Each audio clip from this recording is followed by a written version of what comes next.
Good morning. Welcome to Unity. I know it's a rainy day, but glad you came and joined us this morning. We're going to go ahead and stand up and open the service with Welcome to the Temple, our song of the month.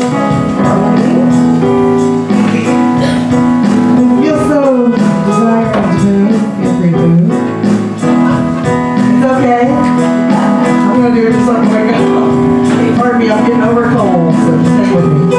Y'all sing loud and proud. Support me. Welcome to the temple. Welcome to the sanctuary. You don't have to worry. You just come on in. Welcome to the presence. Welcome to the family. We are here to greet you. You just come on in. Come on in and sit down. We know you're looking for a place above. And do you hear all the voices raised in song? So take your heart in your hand. This is where you belong. And open up the doors now. Welcome to the temple. Welcome to the sanctuary. You don't have to worry. You just come on in. Welcome to the presence. Welcome to the family. We are here to greet you. You just come on in. Come on in and sit down. We know you're looking for a place above. And do you hear all the voices raised in song? So take your heart in your hand. This is where you belong. And open up the doors now. Welcome to the temple. Welcome to the sanctuary. You don't have to worry. You just come on in. Welcome to the presence. Welcome to the family. We are here to greet you. You just come on in. Come on in and sit down. You're welcome. Welcome, welcome, come on in. Welcome, welcome, come on in. Welcome, welcome, come on in. Welcome, welcome, come on in. Welcome. All right, good deal. Thank you for supporting me this morning. Go ahead and say good morning to your fellow neighbors, shake hands, and how you doing?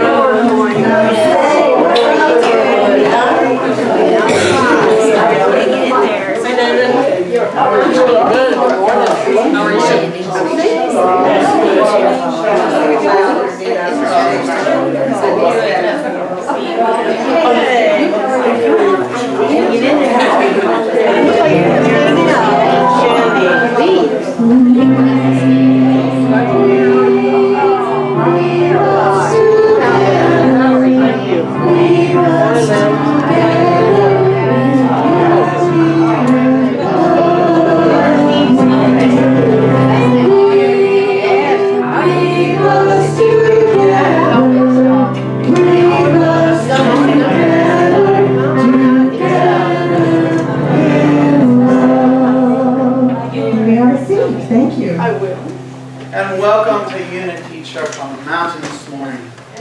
Even though there's turbulence all around in the weather and in the news, we have peace right here on the mountain. Hallelujah.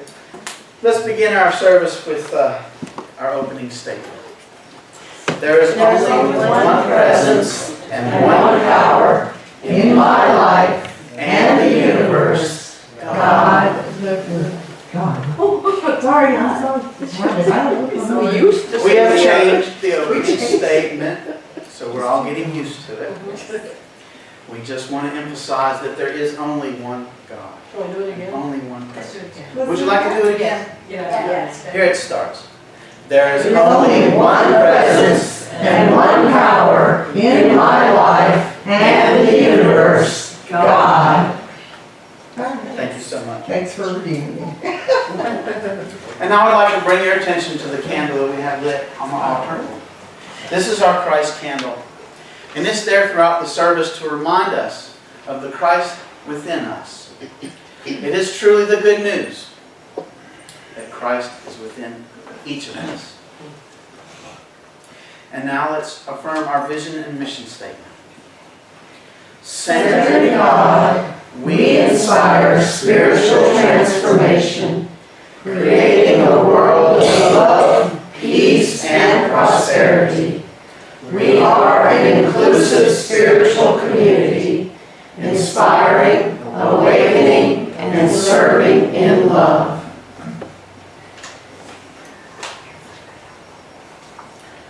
And now we remember that Jesus asked all the children to come to Him. And there is still a child within each one of us.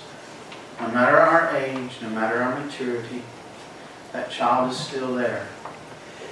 It is with this child that we approach the Christ within. Help us to remember that and bless all the children of the world, including ourselves, as we recite and affirm the children's blessing. We love you, we bless you, we behold the Christ in you. We accept you just the way you are.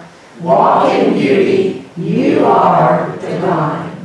Thank you, Dean. We're going to go ahead and stand up and sing our second song of the service. It's in the Wings of Song songbook if you want. Go ahead and stand up. It's on 183. 183. If you want to follow along with the book.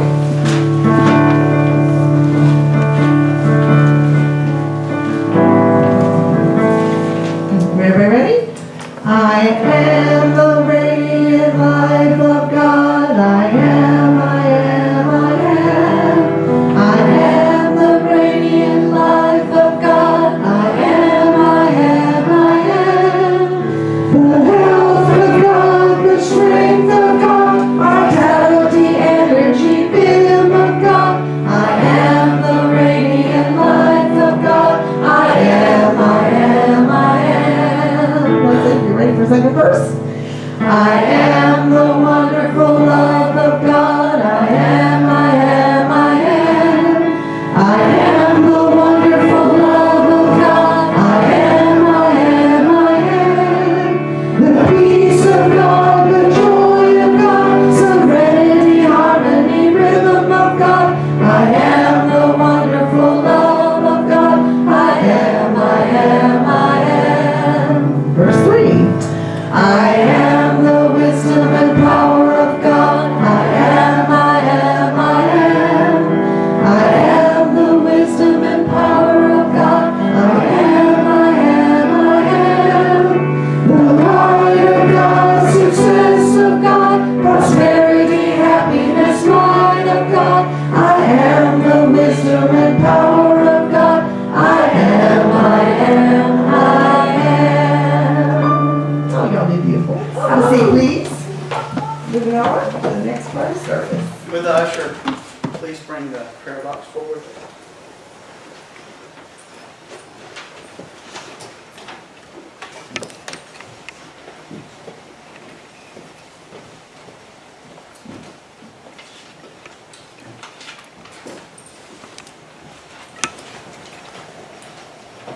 This is our prayer box.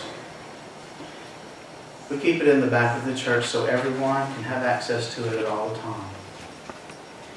Regardless of whether you put your prayer on a piece of paper and place it in the box, or keep that prayer in your heart, we know that the Spirit I Am, who is in all of us, knows your prayer before you ask. There is no separation between any of us and the I Am.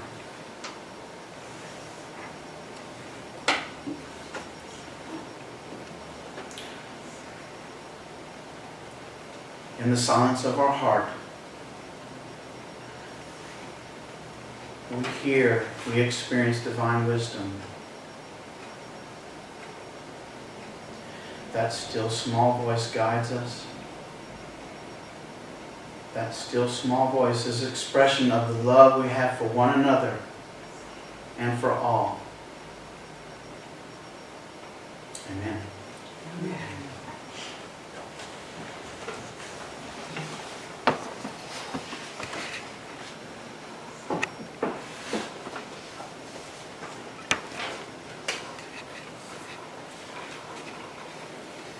I'm going to read the daily word this morning.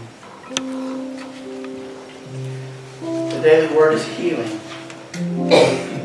We affirm, I relax into the infinite stream of divine life, and I am healed. There is a universal flow of wholeness, an inexhaustible and irrevocable stream of life in which I live, move, and have my being. As I close my eyes and relax into the remembrance of this truth, I feel the sweet ecstasy of bathing in divine love. The indwelling presence of God is my true identity. As waves of well-being gently wash over me, they draw out any anxiety, sadness, fear, and all beliefs in lack and limitation that have been cluttering my perception. My mind and heart are restored to the awareness of divine life. Love heals. Love frees me from any suffering that I might have been experiencing in my mind, body, or spirit. Love restores me to the deep faith in God's infinite presence, power, and peace. Resting in love's curative, life-giving waters, I am refreshed and revitalized. I am healed. From Psalm 32, we read, O Lord my God, you have healed me.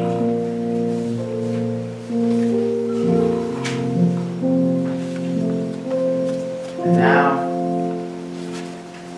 we move into that secret, silent place within us. And we recite the Lord's Prayer as our Master taught us. Our Father, who art in heaven, hallowed be thy name. Thy kingdom come, thy will be done, on earth as it is in heaven. Give us this day our daily bread, and forgive us our debts, as we forgive our debtors. And lead us not into temptation, but deliver us from evil. For thine is the kingdom, and the power, and the glory, forever. Amen.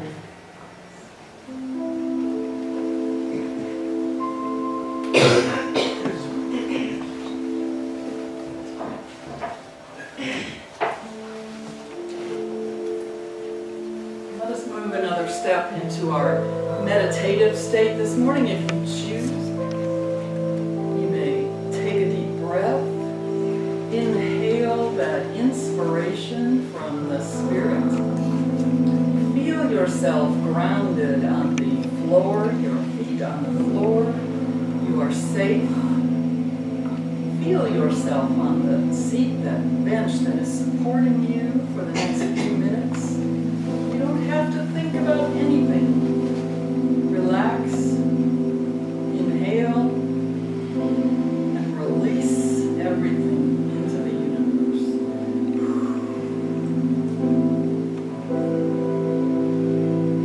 One of the first sanctuaries that we have observed in this world is outside in nature. I suggest, if you wish, let us think about nature. A place where you have felt connection with something greater than yourself, a power, a force that is good. You may choose to think about the old forest,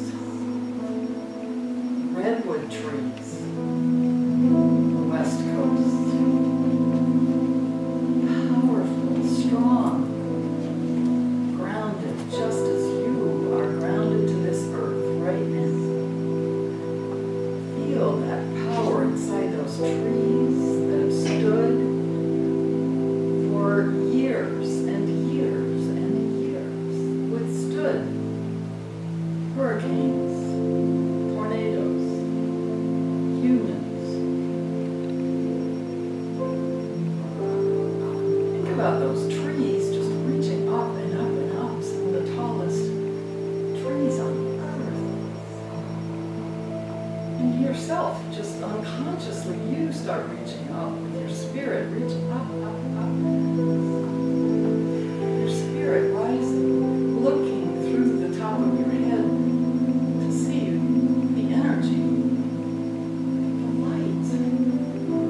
There's the source. I am strong as a tree. I am God's creation. I feel that sun on my head and my shoulders. Flows through. I feel the light within me. Every cell in my body is receiving that light from above.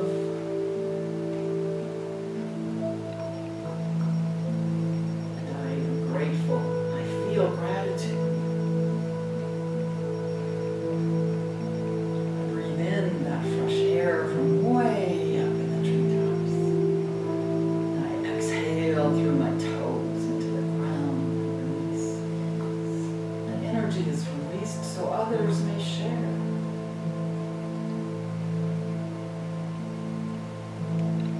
Feel that warmth throughout my entire body from the sunlight. And I sit now in a moment of silence and receive.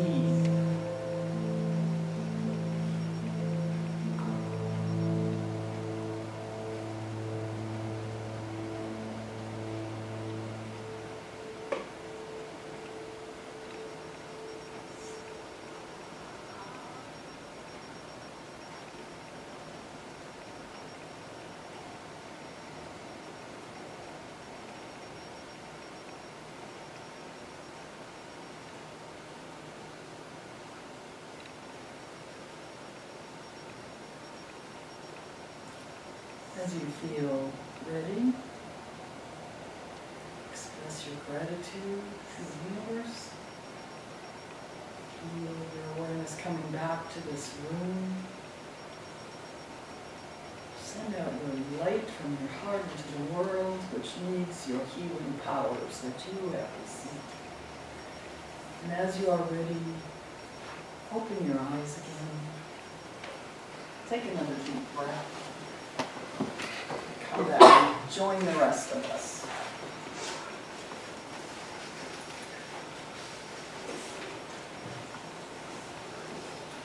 Good morning, my darlings. How are you this morning? You're all so beautiful. Thank you for being here and sharing this day with us. Most of you know I'm Susan Holliday. It even says it in the paper that you have there in front of you. I have been a member of this church since 2007, and about that same time I started studying locally with Wanda Gale Campbell and internationally with James Twyman to learn to be a spiritual peacemaker. And I feel that that is something that is just within me, that is part of my cells. I was so happy to find Unity Church. I started out as a Missouri Synod Lutheran in Wisconsin, and as a child I had way too many questions for them, and they would say, just have faith, just have faith. Okay, I got that, but what about, I had too many questions. So I came here, 2007, and they gave me this paper, and they said, all you have to remember is these 5 things, and you've got this paper too. It says, God is good, people are good, thoughts create experiences, prayer is connection, and action is needed. I can do that. I can do that, right? That's it. Yeah, that's it. And I didn't even have to say that I'm no longer a Lutheran. I give that up, and God bless all of them. I do say God bless all of them, but it was a simple philosophy. I can deal with this. I believe everything in there. I don't feel like any of those things is against my belief system. So this morning, I want to talk to you a bit. Now, of course, I came up with this title weeks ago in this talk. Anything is possible, so let's choose hope. And this week, I kept thinking after the events of Sunday and another hurricane and more bad news and the talking about nuclear weapons, and there's this Vietnam War being fought again on PBS, and I kept thinking, where's Reverend Carol? I want her up here this Sunday to tell us those words of comfort and spiritual light. Well, she's traveling with her daughter and son-in-law. She's having a good time in Texas someplace. And maybe she's doing the river walk right now near the Alamo there in San Antonio. We don't know. We've seen pictures on Facebook. They're having a good time. And I'm sure she would say, well, Susan, you are the light. You are the comfort. And so is everyone else. Each of us is the comfort and the light. And we have that within us. That's why we light the Christ candle, to remind us we have that light. So we're going to go on, even though our beloved Reverend Carol is not here with us this morning. And I'll do my best. We'll see what I have come up with. So I know you're anxious to get out there into the storm. And so I've got a couple of quotes and a couple of stories and a nice closing, ta-da, and we'll go forward with that. And like Carol, she and I have been friends since 1985, I think it was. We met each other in Scotland when each of us had a husband that was stationed with the Navy over there. And we both volunteered to help with the spouses and the things, the activities and the morale of the people. And we met each other there, and we've been friends, even though we haven't lived in the same town, until I came here in 2007 to visit her. And I came to this church, and she introduced me to all the other great folks in this city that she interacts with, and I said, I could live there. This is a good place to live. I think there's really good energy in this city, and I appreciate that very much. But this morning, I just still felt like, how can I speak about anything is possible? Let's choose hope when all that bad news is going on outside of this room, outside of this church. Maybe it's just the perfect topic to talk about. Now, I'm going to tell you what I'm not going to do. I had a month worth of heart testing. I had a heart monitor around my neck for a month, and that was hooked up to electrodes, and that was sending signals to this little sensor thing, and that sent signals to the doctor's office.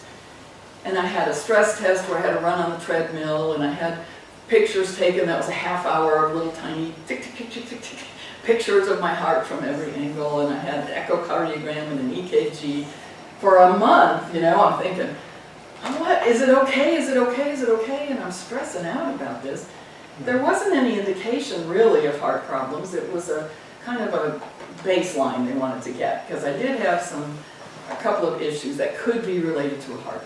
So after this whole month, the doctors finally got the results there in front of them on the desk, and I'm sitting on the other side of the desk, and I'm looking at him and looking at him, and he's reading them and reading them, and finally he says, well, you want the good news or the bad news?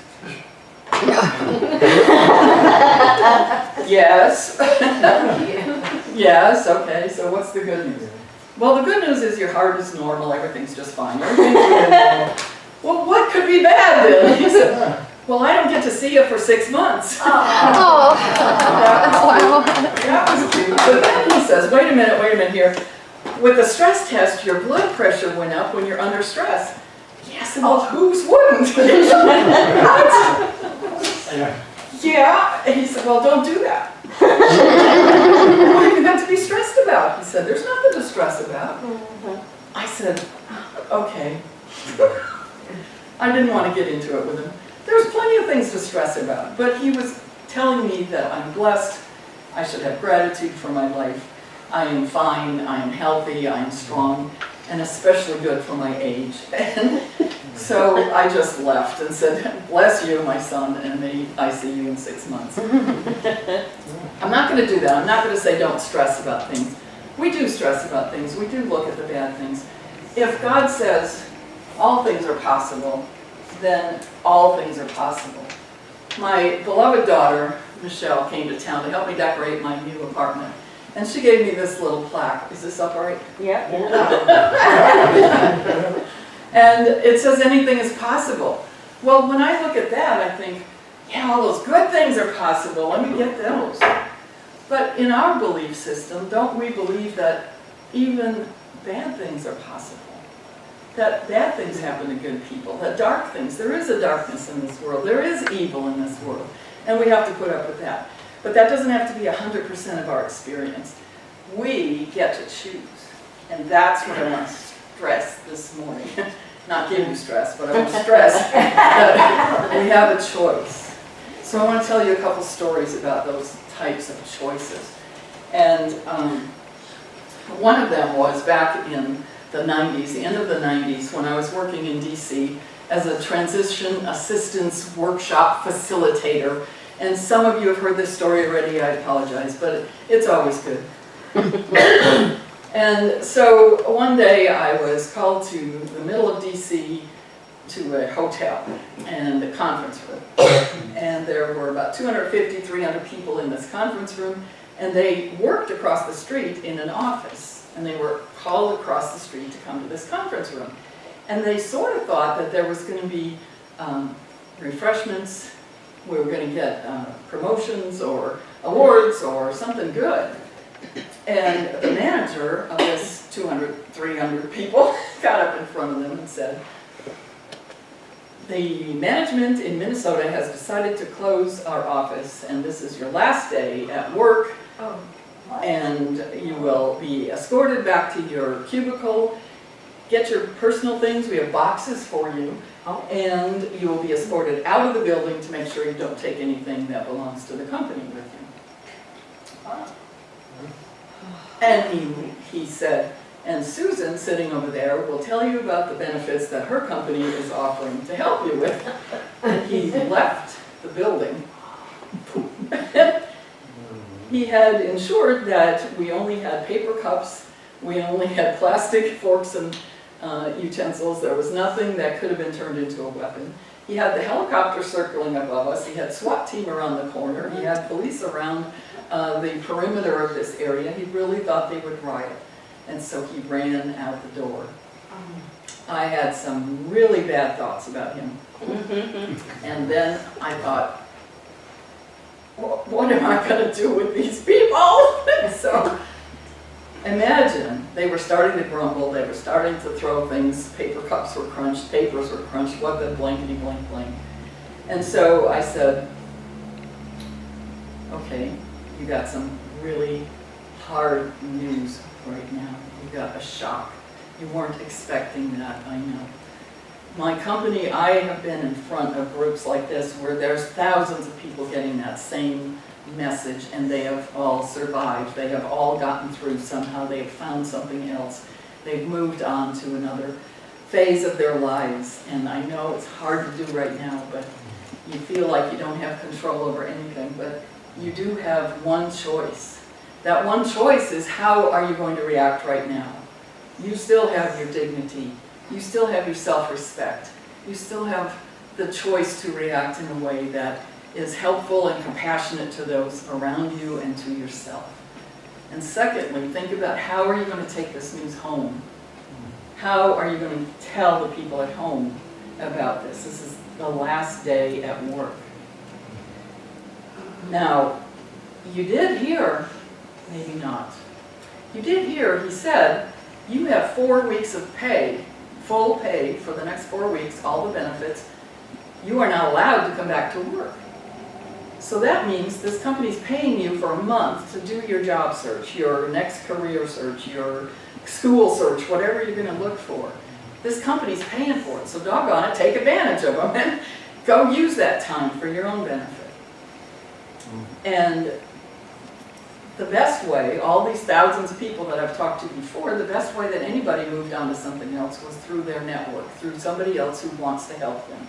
Look around, here's 300 people that want help and who want to help you. So talk to each other, get your phone numbers, get your emails, websites, whatever connections that you can make with each other before you leave this room today. And then come over and sign up for our workshops. Now there's only, whatever we had, 1 or 2 days worth of workshops that we could offer them. I said, this is the only time you'll ever be able to get these. So sign up for them, take advantage of it, and we'll help you figure out, what do you want to do next?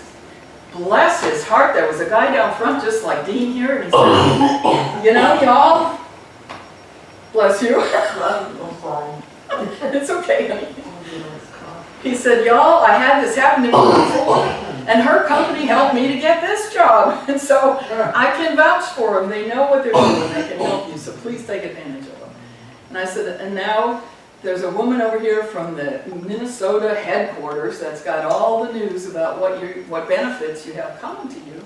So get with her, make sure that you know how to get those benefits, because after today, you're not allowed back in your office. You're going to survive this, you're going to figure out something. Somebody said, yeah, I always wanted to go back to school. Maybe I can do that now. I always wanted to start a company of my own. Maybe I can do that now. I always wanted to change careers. Let me look at something else. I got veterans benefits. Let me take advantage of that. And so they started right away thinking about, how am I going to transition? So they could go home and say, I made a choice. I chose hope. I made a choice. Anything is possible. I could throw a fit, riot, and go to jail. But that wasn't their choice, thank goodness. So the HR woman came back past me, shook my hand, and she said, that was the most amazing speech I've ever seen.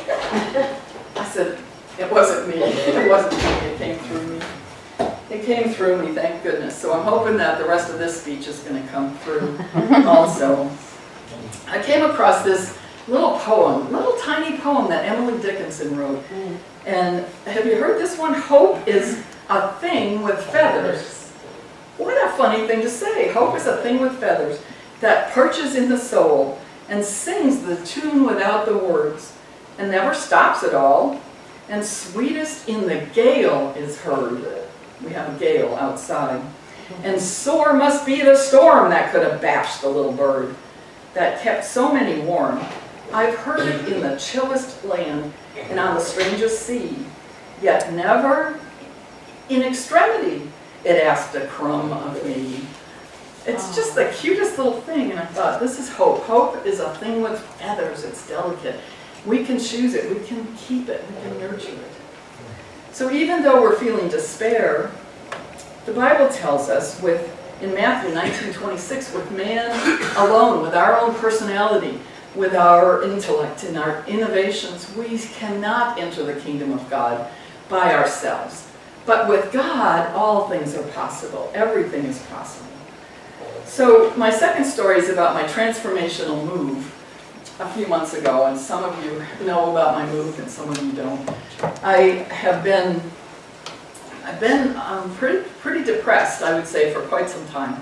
I lived in a house on Randolph Avenue at the base of Montesano, so it was kind of snuggled up to the bottom of the hill, and it was in a hollow. You had to sort of walk downhill to get there from the road, and lots of trees, so there was a lot of beauty. There were deer that the neighbor fed, so we had some pretty deer and animals in the yard. That was beautiful. Flowers that popped up randomly that I didn't plant, they were there from before. So there were a lot of things going for it. The rent was reasonable, but then it got to be kind of too much. I had too much stuff, first of all, so it felt like I was living in a storage unit, and I couldn't get there. I couldn't just say, I'm going to move. My friends would say, you know, why don't you move out of there? I felt like I didn't have enough money, I didn't have enough energy, enough of anything to be able to move forward. Don't you feel stuck sometimes, even if it wasn't a house? You know, you feel like, just stuck here, I don't know what to do. So, one Sunday, the last Sunday in July, I stood up here in front of this group and I said, I have an announcement. I'm moving in a week. I'm going to be out of my house by the end of July. And nobody scoffed. And several people raised their hands and said, we can help you, we can help you. And Thalia got me going that afternoon and said, I'll be right over. And I said, what, today? And by the grace of God and all of you, I did move within that week, and I got into the new apartment. But the process was much longer than that week. A year before that, I said to the universe, this has got to change. I have to do something. I have so much to give to the community, to my people, my friends, that I'm not doing. I'm just sitting here. And I discovered online by accident, randomly, quote, accident, God's intention, I found a life insurance policy from my first ex-husband who died in 1979. And I was the beneficiary. I didn't know about this policy. It was sitting there in the treasurer's office in the state of Rhode Island where we lived at the time that we were married to each other. And so I went through the whole process, found the documents, dug things up, proved who I was, who he was, what we had together, where we used to live, just all sorts of things, and I got a few $1,000s. And so, click, this was enough. I could hire 2 men in a truck now, you know? It was like, all right, so that was a year ago. And then, when I got that message, I started looking at apartments that I could afford. There's housing for elderly that's based on your income on Social Security. And so I was on the list for 2 of these apartments that I found acceptable. And had been on there since last October, so 9 months. In August, it was about time for them to be birthed, you know, one of them to come on, let's come to fruition. And after Leah said, you are moving, and all you guys who came and helped me, I went back to these apartments, and one of them was available. There was one that was open. So on Monday then that week, I got signed up for that apartment. On Tuesday, I signed up for the 2 men in the truck. On Wednesday, I rented a, what do you call it, a storage unit, because I still didn't have enough room for everything, even after clearing everything out. Before all this happened, the week before, my brother from Wisconsin had come, and he stayed for 8 days, gave up his vacation, helped me to move things out, and he's about the only one that could have done it, because some of the things I was saving from our parents, I was thinking that he would want it, and I was saving things on his behalf. So he was able to either say, yes, that's going in my car, or no, we're taking it down to donate it someplace, or recycle it, or throw it on the side of the road for the trash. So he was really about the only one, and he understood about my feelings about things. You know, everything has some memory in it, and that dresser I look at, it's not going to fit in my apartment. I've dragged it around from Scotland, 1985. We bought it new. We loved each other. We had a great life going. But shoot, he's gone. And the bed and the end tables and the rest of the parts of that whole bedroom suite were gone. So why am I still hanging on to this big old heavy oak tree of a dresser? So he was able to say, let's move it out. Somebody else will love it. And that's how I did that. But it felt like I was peeling the onion for sure. I was peeling off the 70s and the 80s and the 90s as I was giving things away, remembering all of them and saying, I love you, but please go somewhere else. And I have still some boxes to get through, but I still have time to be able to do that. And I have help from others. So what in the world? When I got in this apartment, I told my daughter, I said, this isn't like just moving into an apartment. It's not just an apartment, it's elder housing. And most of the people I see in the halls have walkers or wheelchairs or those little scooters, and we compare notes about which one is the best brand to have and which has the best turning radius. And they tell stories to me about having survived various accidents or illnesses, or they've lost somebody just recently. They have stories to tell. And so there's a shift in my thinking. In the house, I felt like I'm still an independent woman, and I still have all these possibilities in life. And here I start thinking about medical appliances and how many more years could I possibly have. And it's just a shift in how one perceives oneself. There's somebody at the front desk 24 hours a day. There's a pull cord in the bathroom in case somebody slips in the bath. Hemsey is there every single day to pick somebody up who's fallen down. Not take them away, but just pick them up off the floor. So there's this whole shift in existence. It's a whole different existence, thinking about the end of life. This is the last quarter of my life, or the last third. And so it's not just an apartment. it's a recognizing that I need help, that I want to have that person at the front desk. And I like to have the fence around the property so nobody is coming in and vandalizing the cars. You know, that whole shift in needing help. Now, darn it, you know, and that's never been me my whole life. But do I have a choice? Well, I could move out again, but I'm not ready for that.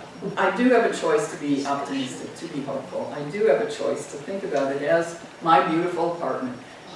There are 209 units in this building. I'm on the 11th floor. I have a gorgeous view. It's absolutely stunning, I think. It just wakes me up every morning and it puts me to sleep at night. It's part of me taking the upgrade, like going into first class on an airplane, you know, it's up out of that hollow onto the 11th floor. And as I got up there, I called this place my vertical village because of the folks that are like a little village. Everybody knows everybody else's business, you know. They check your mail. We all gather at the mailboxes up front and see, what did we get, what did you get, you got any good coupons, you know, things like that. But if I'm just in my room, they call them rooms instead of apartments, you know, it's like the nursing home almost. Not quite.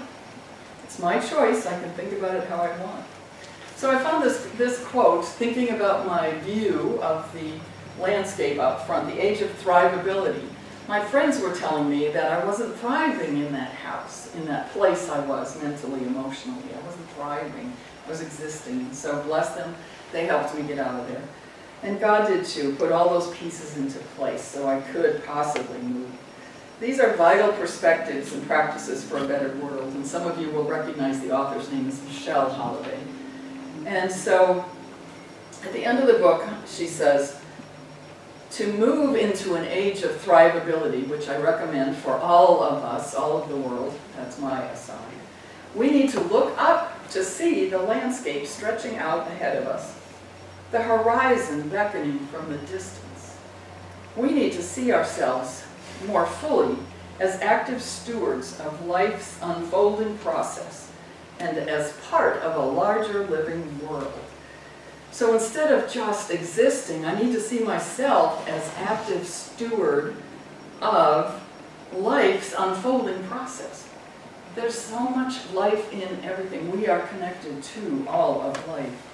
With this broader view, we can see that we have the potential to be places where we are nourished by our relationships and by the opportunity to contribute and develop our gifts. And if that doesn't sound like this Unity Church, I don't know what. We have the potential to be places where we are nourished by our relationships with each other and with Spirit, with God, the organization above, by the opportunity to contribute and develop our gifts. That's why we volunteer to help in the service, in classes, in the yard, in doing everything to keep this place running, where we can be held appreciatively by people and place, where we can experience beauty, wholeness, and healing within our communities and our own places, and where we can grow into wisdom alongside each other with trust, and trusting that this is the most direct path to effective action. One of our tenets that I read about first is number 5, action is needed. We need to pay attention to the world and focus on what can we do. What can we do? We do small things. We have baskets in the back there where we offer things for people at the First Stop day center for homeless folks. We offer things from our tithes. The church sends money to other organizations that help our community. We also have said, we've stood up and said, we are going to bring the Parliament of World Religions here, the largest world conference of people of faith from everywhere, international, 100 different faith traditions together to have a conversation about how we can develop and design our future together. And we are still working on that. The next Parliament has been declared. It will be convened in Toronto next year, 2018, in November. So you can go online and get tickets for that. Carol and I both signed up to get tickets, and we're going. And we're hoping that we can do some sort of a workshop or conference or seminar or something there while we're enjoying the rest of the Parliament. We can nurture relationships with our church, with our family, with our community. There are people who are running for public office that you can support. You can offer your neighbor a cup of soup. You can do many things to get outside of your own head, your own depression, despair. Think about hope. Let us choose hope. And closing, I have the short lyrics to a song that I heard. And one of those unlikely places, I saw an old rerun of Britain's Got Talent with that nasty sounding Simon Cowell as one of the judges and two other people that say, oh, you just love him. So, it's a fun show to watch, and I just caught it once. There were two young boys there from England someplace, and at the time they were about 10 or 12 years old, and one was doing rap, and he was talking about being bullied at school, and he was just doing this nice rhythm saying that, Mr. Bully, please leave me alone. You take all my money every day, and I'm starving, and I can't talk to my mom, and she asks me why I'm always alone, and I can't tell her because she's having problems with my dad. And then this other kid comes in with this beautiful melody, and he's singing, "'Cause I'm hopeful. Yes, I am hopeful for today. Take this music and use it. Let it take you away. And be hopeful, hopeful. And he'll make a way. He'll make a way. And I know it ain't easy, but that's okay. Just be hopeful." So may you be hopeful today. Choose hope. And thank you for being here today.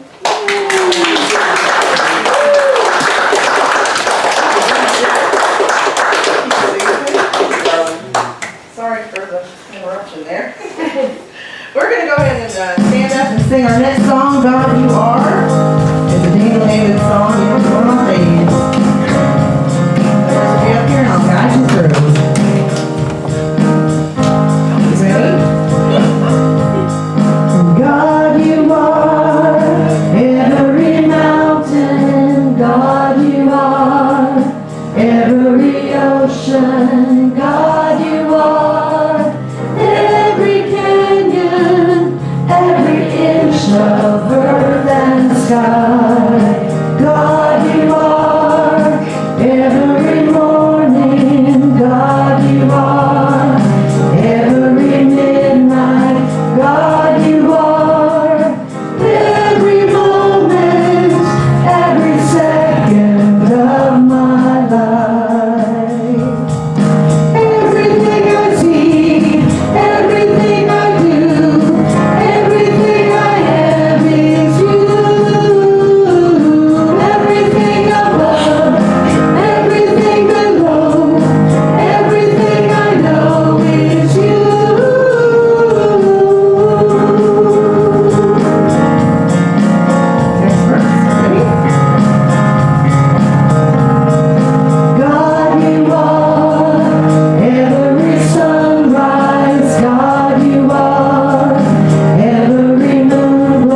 breath and have a seat.